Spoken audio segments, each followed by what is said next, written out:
அடிப்படை வசதி எதுமற்ற கிராமம். பெருமளவில் கல்வி விழிப்புணர்வு இல்லாத பகுதி.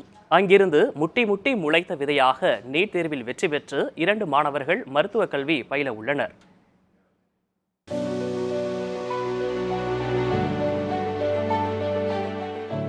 கல்விதான் அடையாளம், அதுதான் உயர்வுக்கு வழி என எத்தனை முறை சொன்னாலும் பலரும் அதை காதில் போட்டுக் கொள்வதில்லை.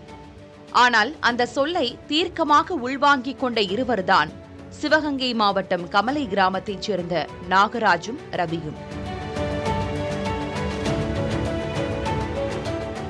மாற்றுத்திறனாளியான நாகராஜ் 2 கிலோமீட்டர் தொலைவில் உள்ள தொடக்கப்பள்ளிக்கு நடந்து செல்ல முடியாமல் அழுதிருக்கிறார். பீர்க்கலைப்பட்டியில் உள்ள மேல்நிலைப் பள்ளியில் 6ஆம் வகுப்பு முதல் 12ஆம் வகுப்பு வரை படித்திருக்கிறார்.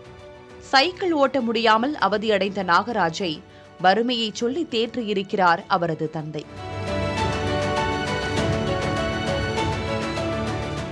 அப்பாவின் ஊக்கம் மற்றும் ஆசிரியர்களின் அரவணைப்பால் பள்ளி சென்றவர் மருத்துவராக இருக்கிறார். கஷ்டப்பட்டு தான் படித்தேன். என்னால் சைக்கிள்லாம் அவ்வளோ வேகமாலாம் ஓட்ட முடியாது. எனக்கு லெவல்த்தெல்லாம் சைக்கிளே கொடுத்தாங்க. அது வரைக்கும் நடந்தான் போவேன், இல்லாட்டி யாரும் கூட்டியாந்து விடுவாங்க. அது மாதிரி தான் இருந்துச்சு. அப்புறம் ஏதோ படித்து எங்கள் அப்பா படிச்சிடலாம் தம்பி, அதெல்லாம் ஒன்றும் ஒரு கஷ்டம் இல்லை, சார் இருக்காங்க, அவங்க சொல்லிக் கொடுப்பாங்க அப்படின்னு சொன்னார். அதே மாதிரி சார் சொல்லிக் கொடுத்தாங்க, நான் படித்தேன். இப்போ நான் நீட் எழுதினேன். எழுதி 1 மாதம் தான் படித்தேன்.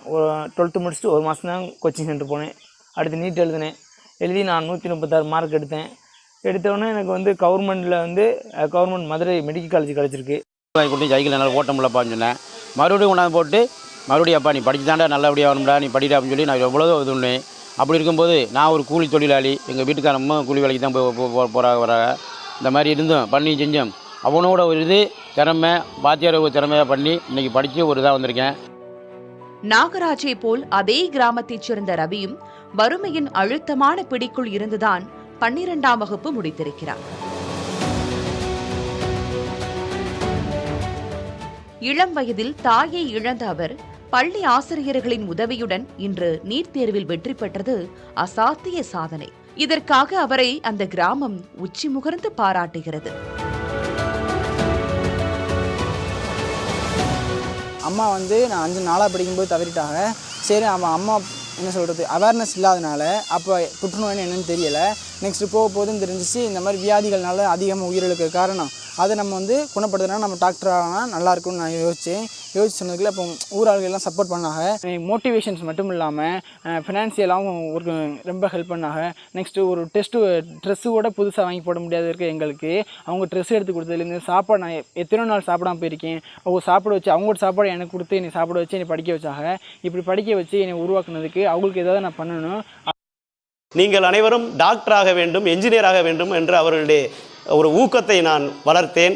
அதன் விளைவாக இன்று அவர்கள் மிகப்பெரிய வெற்றியை அடைந்திருக்கிறார்கள். அது அவர்களுக்கு கிடைத்த வெற்றி அல்ல, எங்கள் ஊருக்கு, எனக்கு, இந்த பள்ளிக்கு கிடைத்த வெற்றி. இதற்கு பாடுபட்ட அனைத்து மற்றும் ஆசிரியர்கள், அலுவலர்கள் அவர்களையும் அனைவரையும் நன்றியோடு இந்த நேரத்தில் நினைவு கூறுகிறோம். எத்தனை பெரிய வசதி இருந்தும் பல்வேறு மாணவர்கள் கல்வியில் சாதிப்பதில்லை. தங்களுக்கு கிடைத்த வாய்ப்புகளை தவறாக பயன்படுத்துவோரை கல்வி விலக்கி வைக்கும் என்பதே உண்மை.